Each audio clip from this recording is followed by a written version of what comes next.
All right, guys, wasn't sure if I was going to end the video at the last spot, but I figured we might as well try to get this thing solved before I release these parts and playlists for the videos. I have an idea of how I might be able to fix what's going on with the stumbling idle and the bogging. What I'm going to try here is the neutral safety switch that came out of the car. I had a spare as well, so I have both of them to play with. This one is in a lot better shape, so I just figured I would try this for this experiment. But what I'm going to try to do is basically set this to drive. These are all the different positions. So I'll figure out which one of those is drive and basically leave this plugged in. I'm going to reattach the neutral safety switch harness and put that back onto the trans harness plug, the one that we connected the, neutral lockout and everything, put it into the trans plug harness behind the radio. That little deal. We're going to try to plug this in and basically leave it set to drive. Hopefully that will alleviate what's going on. I don't really think it has to do with the exhaust. I guess there's still a possibility. It's probably not helping, but I don't think it's what's causing the exact issue. Main reason because everything was fine until about 5 to 10 minutes into the drive, and that's when the stumbling started happening. So that tells me that it's most likely the ECU just having time to read and see what's going on and not being happy. So vacuum doesn't seem like the issue. I checked, there's only 2 vacuum lines that came off of the automatic, and I have them both capped. Exhaust is kind of unlikely, although it's not helping, but I think that this is the bigger problem. The car not knowing either what gear it's in or thinking that it's in park and not being happy about being revved out and all that stuff. So yeah, hopefully this can solve it. So basically this little lever, it can go in all the different positions. And if we look at the shifter over here, we can see when this thing is set to park, it's going to be basically opposite. So if you imagine the shifter being connected to this, it's going to move this kind of opposite of what you think, I believe. So if park is all the way there, so that's all the way back, that means the lever will have pulled all the way back. That means that it should be the far position over here. So if we look at right here, park, reverse, neutral, drive, third, and then 2 and 2B, we basically should be at the third position from the front position on this.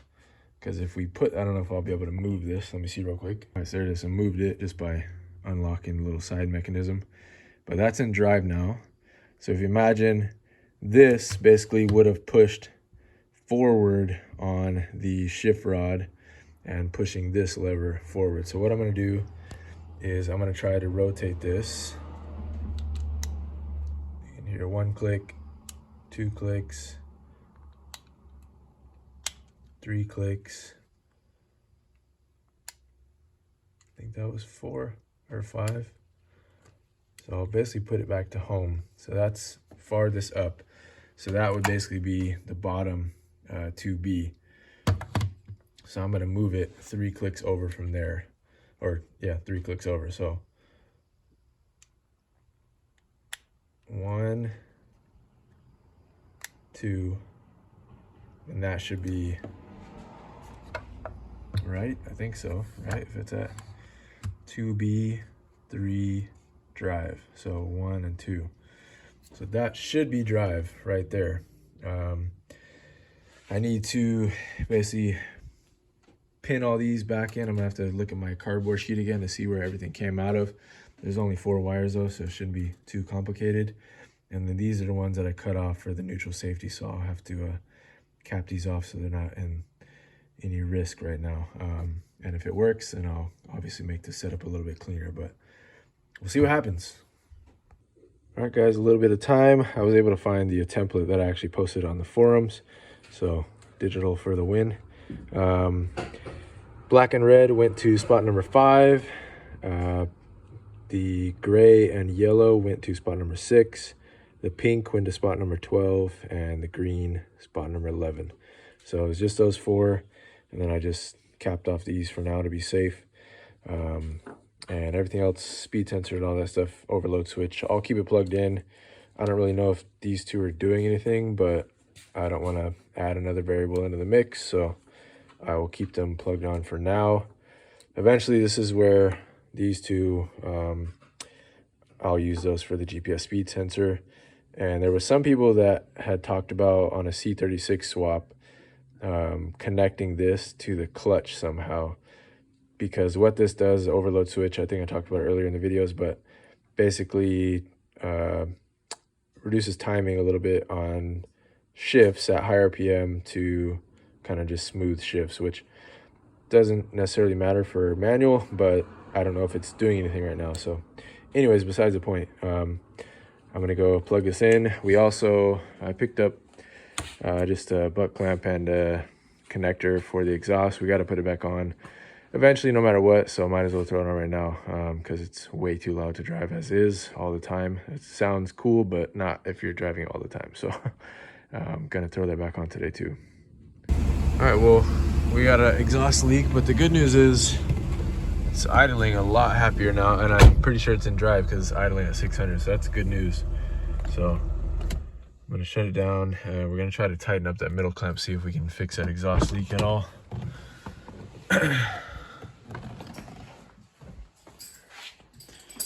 But basically, we cut at the center section right here, so we just put a connector, and then back half is all in the stock spots.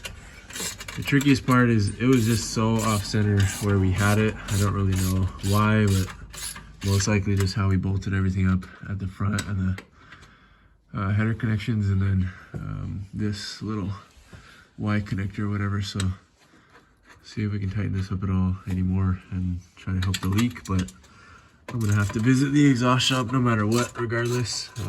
So yeah, we'll go from there. All right, guys, spent a little bit more time on it and adjusted the front crossover section, and it feels pretty much leak free up there now. This is definitely gonna be leaking until I can take it to a shop. I don't really know if I'll just have them weld it here for now, and then I was thinking about maybe deleting the resonator at least. That way I can just straight pipe from here to that connection after the resonator, but we'll see.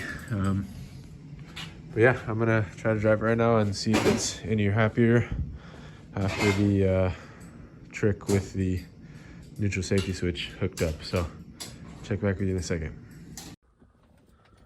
All right, guys, going for test drive number 3.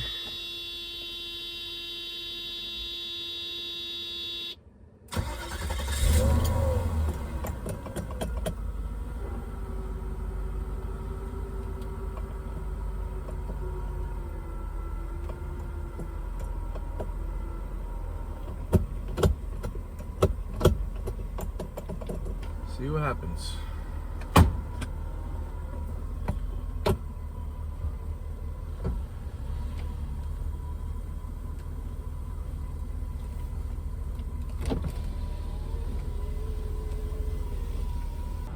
This thing feels like it's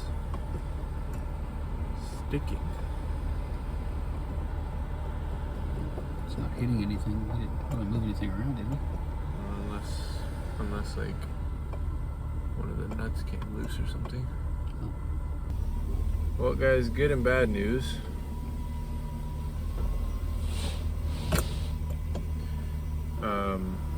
Seems to be a lot happier, but for whatever reason, a little further.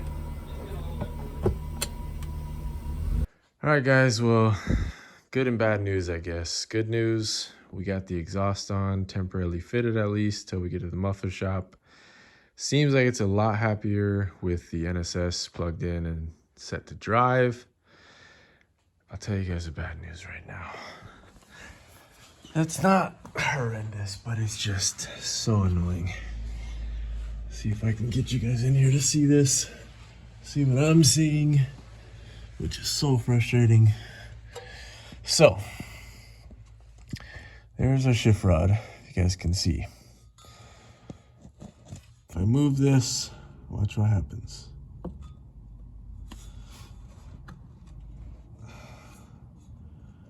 Probably not focused enough for you guys to tell, but that front nut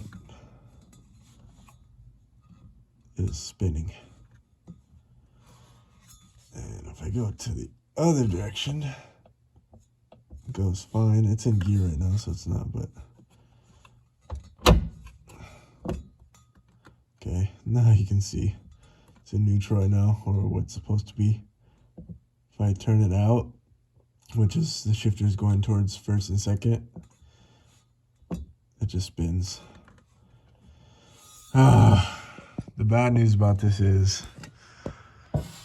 I don't know how the heck I would be able to get in there and tighten that nut without having to pull the whole drive shaft. So that's most likely what I'm gonna have to do, which means I have to take off the transmission bracket. It's just kind of a pain. So, well, that's it for now. I don't mean to complain, but man, I was so excited to go drive it right now after we got the exhaust fitted up, and it seemed like it was so much happier with the neutral safety switch plugged in.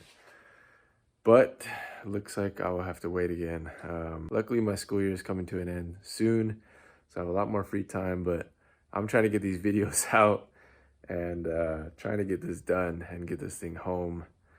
But looks like I'll be spending another day doing this little thing. So all for the love of the build. I definitely love this thing. I'm very excited to get this thing on the road once it's properly sorted. But more hurdles to jump. So I'm tired. It's almost 11 on a work night. So I will catch you guys on the next part.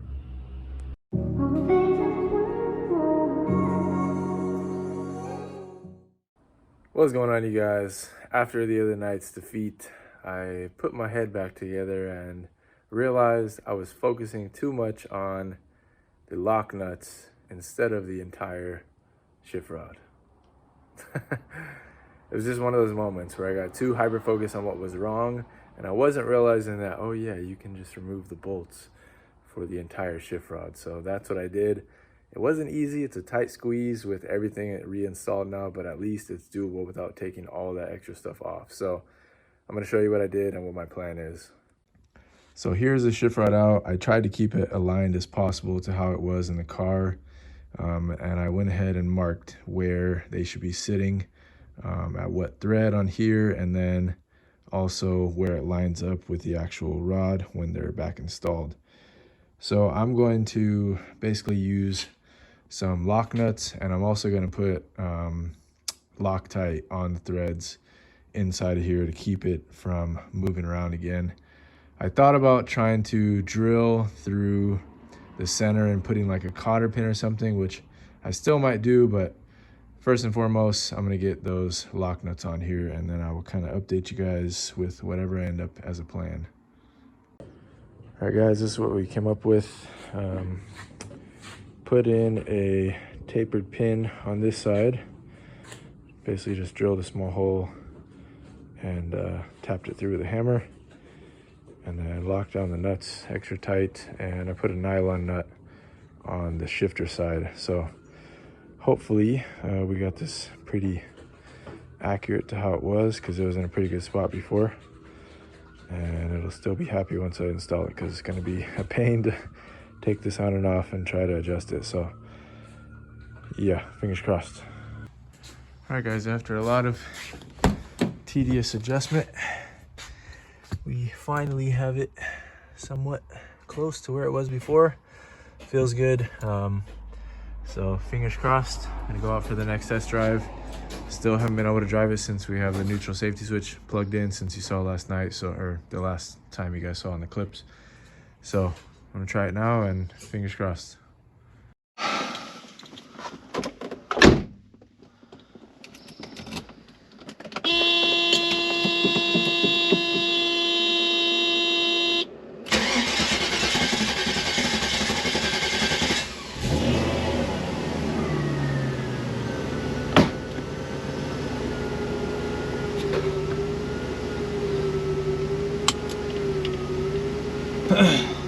I think the battery's very happy. I left one of the lights on the other night.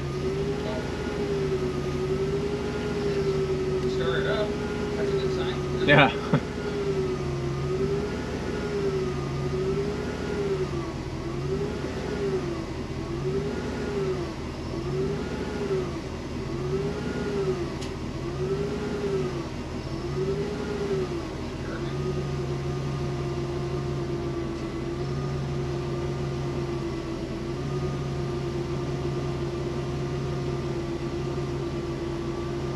All right, well, settle down there a bit. I think you guys should be able to see okay. Yeah, I just told Mike the battery was left a little de-juiced because I left this light on the other night. But it seems okay right now. It's idling a lot better than before, but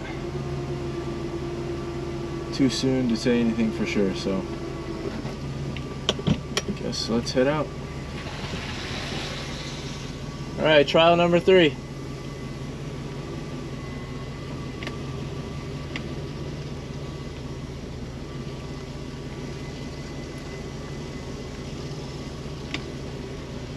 Let's hope there's not a million cars like last time.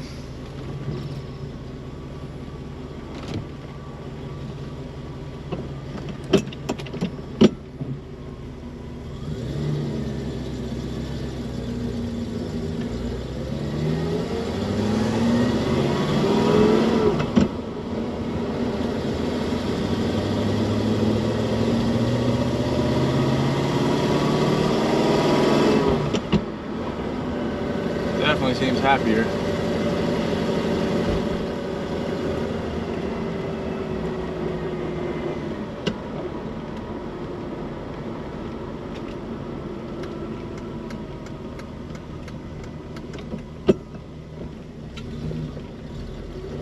Oh yeah.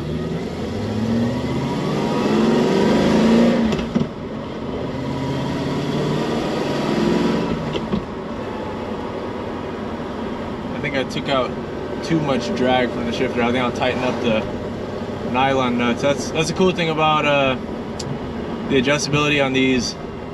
You can kind of differentiate how much drag you want on the shifter, like how easy or difficult, I guess, the throws are forward and back. All right, stop recording, guys. I'm not sure why. Maybe the memory card's full.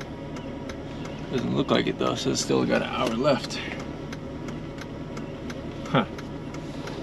Alright, well, I stopped right after it stopped recording, so you didn't miss anything. But I was saying the drag on the shifter is a cool thing you're able to adjust.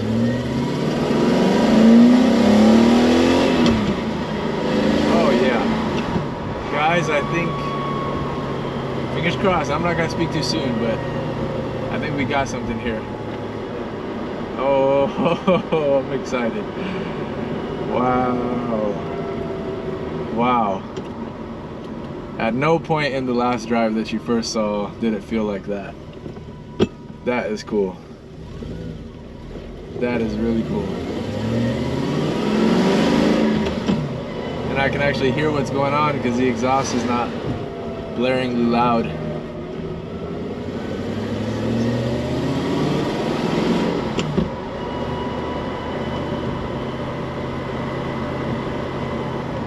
Going to fifth fine. Yep. Oh man. Oh man. Whoa, whoa, whoa, whoa. Oh.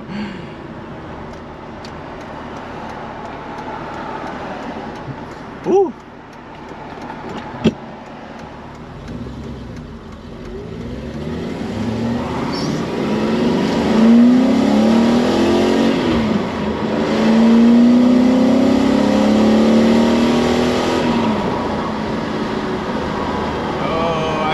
Got it, you guys. Wow. I gotta let this baby warm up a little bit more. Dang. Alright, you guys know me well enough, I think. I don't really get that excited about stuff like this, especially when the camera is recording, but I can't really hold it back right now. This is so much work, and what I just did that you guys missed off camera was such a pain in the butt, adjusting the shifter. Oh Oh my god. This is just such a relief, man. This is so cool. I gotta pick up Mike. He deserves to go on a ride. Wow.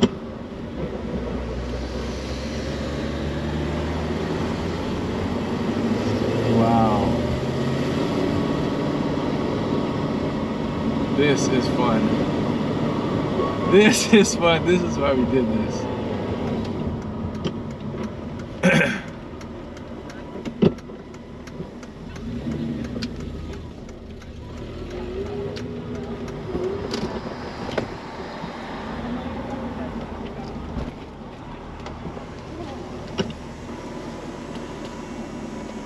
Hey, hop in. All right, as you can see the gauge cluster as we're going. What's up, guys? It's holding idle. It's up to temp now. I'm sure the check engine light will come on at some point, but it's not on right now. Oil light has been on. I'm pretty sure the sender is faulty. I'm pretty sure the pressure sender is also faulty, but it reads 3 bar. It's just stuck at 3 bar all the time, so it's not supposed to do that, so I'm sure that's faulty as well, but pretty cool, you guys.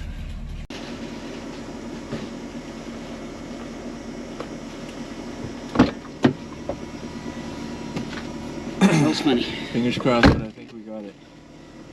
Yeah, it does smell funny. Something burning. Huh? It's burning almost, but maybe not. Maybe just exhaust or oil on the exhaust or something. Who knows?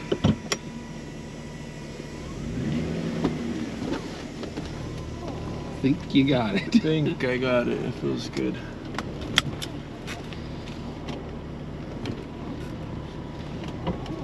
You gonna put like a boot or something on that? Yeah.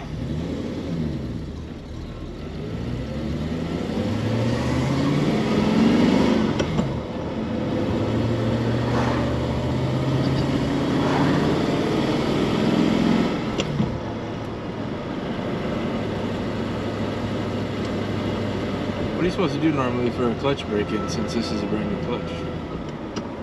Just drive it normal for 500 miles, they say, but I don't really. You just don't want to burn the clutch at all. Like Slip it. Burnouts? Yeah. Well, if you can do a burnout by just sidestepping it and Yeah. not having to feather it, then probably wouldn't hurt it. Yeah. Take it on the freeway. Yeah, you want to? It's up to you. That's what we did last time. Yeah. Let's get it going.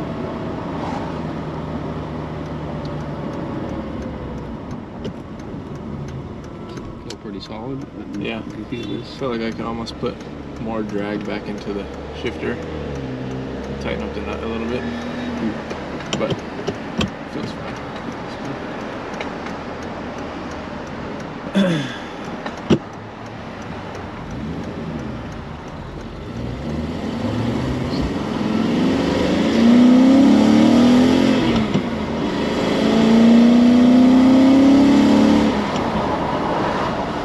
Actually go all the way up into the RPM now. Huh? It wasn't letting me do that before. It was only like, it would do it like every other time, like past 4,000 RPM. I think it's, Before you plug the. yeah, So I bet it thought it was in park or something. yeah. It was like going into emergency mode or something.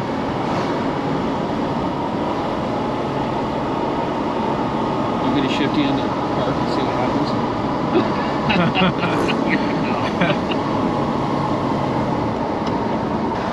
The manual swap gods just wanted me to work a little bit harder and adjust the shifter one last time. Yeah. That was such pain. I'm glad that happened there though, because otherwise it would have been a nightmare to try to, like if that happened in some random spot. Yeah. It's always good when it happens in the garage. Yeah, right there instead of, because I'm pretty sure when I moved it back into the garage, it was going into like 3rd or 5th. It wasn't even going into 1st. Oh, really? Yeah, because it wouldn't turn left at all. Yeah, it seems to be idling fine too. It's just maybe right at 600 or a little below, maybe. Yeah. I think the oil pressure sender and the oil level are both bad. The actual senders. That's what they said is common if you know the wiring is good, but it stays pegged at 3 bar the whole time, and that's usually the sender's bad. And this thing used to flicker on and off, but that's probably because the wires were shot. No consistent connection, yeah. Shifter feels good though. Yeah. It's like an easy. The traction control was still working too. When I turned that corner first, it lit up for a second. That's probably all based on the wheel speed. Yeah. But you would think it would need to be based on mile an hour or 2 or something, like tied into your speedo. Still have no check engine light, but that might come on eventually. What was the check engine light for? Before it was only for the knock sensors. The wiring on those is bad, but they're a pain to get to. They're underneath the engine mounts. I was getting worried because the people on the forums that I was talking to were saying, like, if you can't trick the overload switch somehow, then it's gonna put it into emergency run mode. And I was like, I don't know, I didn't believe it, because all that does is that the top of the RPM reduce timing a tiny bit to make the next shift easier on the automatic. So I was like, how would that like put the whole car? Are you talking about the emergency mode? Yeah, like basically like lip mode almost.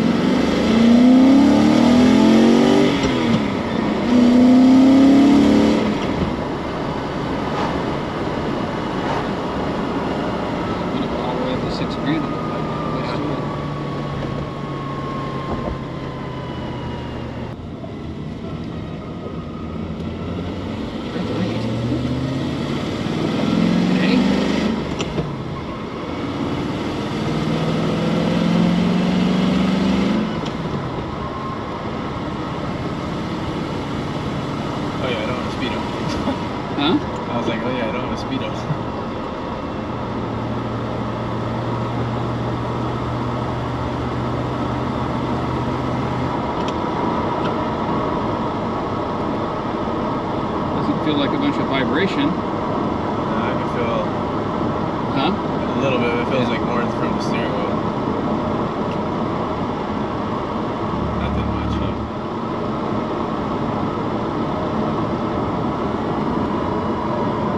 This isn't tied into the tranny anyways, so. Yeah, it's just connected to the shift joint. What's this thing go down to in 6th gear? 1500. You get pretty decent gas mileage. Yeah. With that low RPM. Apparently. Did it do that with the automatic? Well, I only have 4 gears. I think at like 65 it was probably around like 2200 or so. I just wonder, being a 6-speed, would it? I'm sure it's probably drop it way further. That's way lower, yeah, because I mean, just going from 4 to 6 gears alone. You see, like if you go to like some of the 4-speed transmissions versus automatics on a stick shift, or the final drive's all 1-to-1 on them. You have to actually go to a 5 to get any drop in overdrive on it. Also never had a, well, I guess the Hondas did, but that's much different, but the single mass flywheel versus, because my car has a dual mass, so I don't know what, like, they're supposed to be more chattery, right? A single mass? The duals are more chattery? I thought the single mass were, I don't know. I don't know. It probably depends on how good the clutch is and the actual discs and it's been burned. Maybe there's more chance for it to be. Dual probably has a little more forgiveness, yeah. I guess. Mine will I only hear it at like if I'm turning at really low speed, especially if I go over like a speed bump, like we get in our neighborhood, I can hear the plates like touching, but not. I never hear it when I'm driving. No, I've never had one, so Yeah. never really noticed any. Wouldn't have noticed any difference.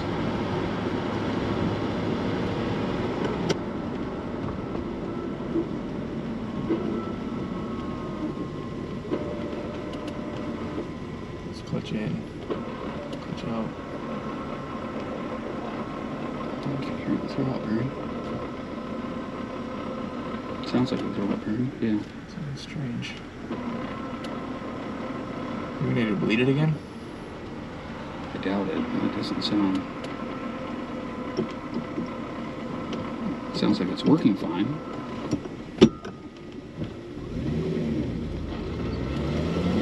That was all new, right? It was a new throw out bearing.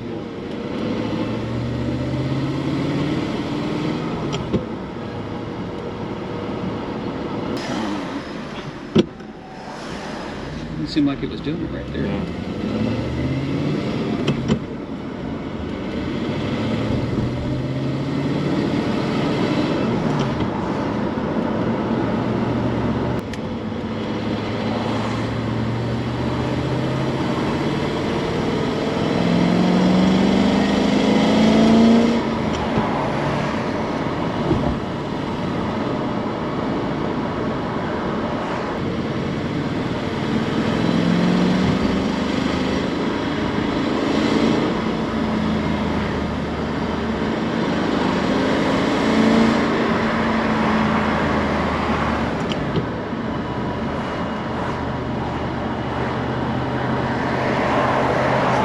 Car, so I don't know how much of a difference it is versus automatic. Just different. Yeah, no, it feels good though driving it like this.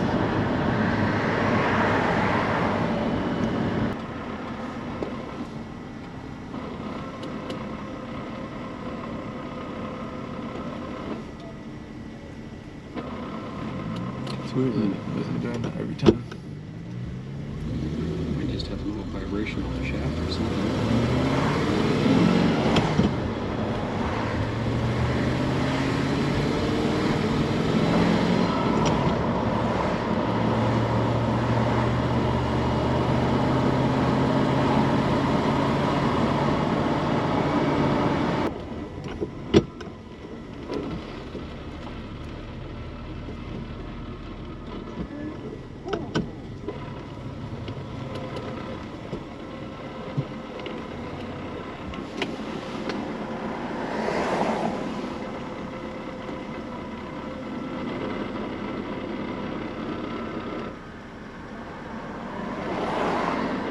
Must be just a vibration on there or something. Because there's nothing you can change. Unless you can shim the throw-out bearing.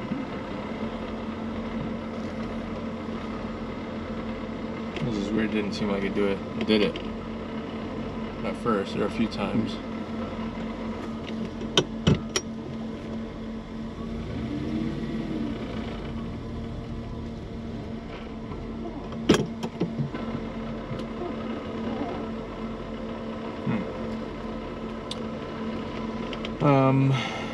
Pull it back out. Pull it back out? Yeah. Pull it back out where? Pull the tranny back out. Oh. You're like, no. Sheesh.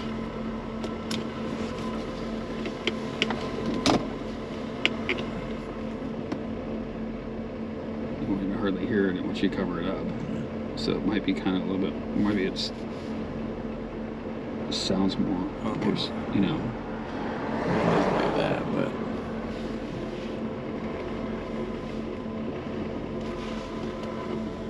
I mean, it's not that loud, really.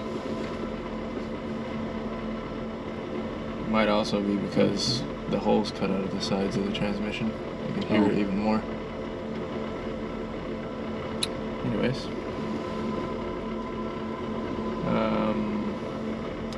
What are you gonna do next? Are you gonna have the exhaust squared up, or Yeah, I guess. tailpipe taken off, or That and the speedo. I'm gonna figure out the GPS thing if it works. Well, guys, we have a running, driving, manual swapped E420. I guess we did before, but a much better running version of said car. You guys can hear the strange noise, I'm sure, on camera of the throwout bearing, but it's nothing like, it doesn't sound harmful. It's just noise. So I'll keep an eye on it, but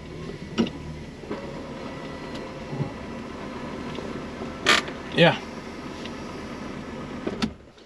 I was just about to end the video for the day, and then we were looking around for a place to run the power for the GPS sender, and I noticed the clutch reservoir was empty. When I took the cap off, there was still fluid down in the line, so I feel like it probably just burped itself. But then we were worried because I saw this puddle forming underneath. But then when we looked, it's not even coming from, you know, where the clutch bleed would be, and it's not from the line on this side. It's literally coming from up here. I don't know if you guys are able to see this tight squeeze right now, but if I zoom in, it's coming from right there. And it seems like it's brake fluid, because it's definitely like eating away at the rubber here. But we have no clue what it is right now. The brake fluid reservoir definitely got lower, but the only line that's over here is the one for the passenger front caliper. It's here, and it looks dry all the way through. It comes out right there and tucks in right there, and it's dry on both sides. But if you kind of look back in there, it definitely looks like the top of where the wiring harness comes out is kind of wet. But we're stumped right now, so just gotta keep an eye on it. I guess I just refilled the brake fluid, and yeah, I guess I'll update once we find whatever we find. But it's pretty weird right now. Well, guys, with everything that's been going on, I guess it's another victory day with a little bit of loss mixed in. I don't know where that leak is coming from, and the other crappy part is either the throwout bearing or one of the pilot bearings came loose from the engine or something. I don't know. It's making a noise basically when it's not in gear and you're off the clutch, and it doesn't sound great. It's still driving fine. It's still doing everything normal. It's going into gear fine, everything. The clutch, we bled it again. It seems fine, but yeah, it's just really odd. And with the way these transmissions are set up, if we were to go back in and, you know, try to redo the throwout bearing or whatever else, you have to pull everything back out. So,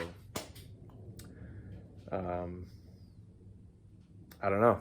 I guess I have to keep driving it and keep an eye on it, and then we'll go from there. I'm pretty proud and excited that we got it to this point.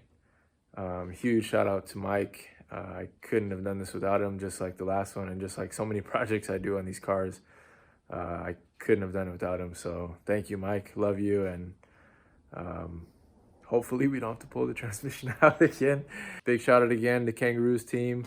Thank you so much for all the back and forth and the help throughout the process. It was great to have a company that not only produces a product, but will also hop on, basically direct message with you back and forth until you figure out the problem, basically at any time, which is crazy. So I really appreciate that. And we have more coming up for you guys from the Kangaroos team. Special project that you'll only see here. So hope you guys stay tuned for that. But yeah, all the help from everybody, people on the forums, Dave from 500 eBoard, people on Instagram that were helping me out. Yeah, just collective effort as always, and I much appreciate it. So thank you guys. Till the next one, See you guys then.